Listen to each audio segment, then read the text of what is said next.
Hello hi నమస్తే welcome back to another video of VS pharma beginner. సాధారణంగా నేటి సమాజంలో చిన్నపిల్లల్లోనూ పెద్దవారిలోనూ యువతలోనూ ముసలివారిలోనూ త్వరగా అలసిపోవటము, కీళ్ళు మరియు కండరాల నొప్పులు రావటము, గుండెకు సంబంధించిన వ్యాధులు రావటము, నరాల బలహీనత రావటము వంటి లక్షణాలు చూస్తూ ఉంటున్నాం.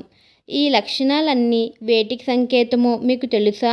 తెలిస్తే కామెంట్ చేయండి. తెలియకపోతే ఈ వీడియోని స్కిప్ చేయకుండా చూసేయండి. మరి ఇంకెందుకు ఆలస్యం, వీడియోలోకి వెళ్ళిపోదాం. వీడియోలోకి వెళ్ళే ముందు నాది ఒక చిన్న రిక్వెస్ట్. ఛానల్ కనుక ఎవరన్నా ఫస్ట్ టైం చూస్తుంటే లైక్ చేసి షేర్ చేసి సబ్స్క్రైబ్ చేయండి. త్వరగా అలసిపోవడము, నిద్ర పట్టకపోవడము అనేది ఎర్రగా మారటము, గుండె వేగంగా కొట్టుకోవటము, కీళ్ళు మరియు కండరాల నొప్పి, కాళ్ళు చేతులు తిమ్మిర్లెక్కడం, కాళ్ళు వంకరగా అయిపోవడం వంటి సమస్యలు, చిగుళ్ళ నుండి రక్తం రావడం కాల్షియం డెఫిషియన్సీ యొక్క లక్షణాలు. ఈ కాల్షియం డెఫిషియన్సీ అనేది ఎక్కువగా మనం చిన్నపిల్లల్లోనూ, థైరాయిడ్ డిసీజ్ ఉన్న వారిలోనూ, గుండె మరియు నీ సంబంధించిన వ్యాధులతో బాధపడుతున్న వారు ఆల్డోస్టెరాన్ టాబ్లెట్ యూజ్ చేస్తారు కదా, వారిలోనూ ఎక్కువగా చూస్తూ ఉంటాం. ఈ లక్షణాల నుండి మనల్ని మనం ఎలా కాపాడుకోవాలి అంటే కాల్షియం లెవెల్స్ ఎక్కువగా ఉండే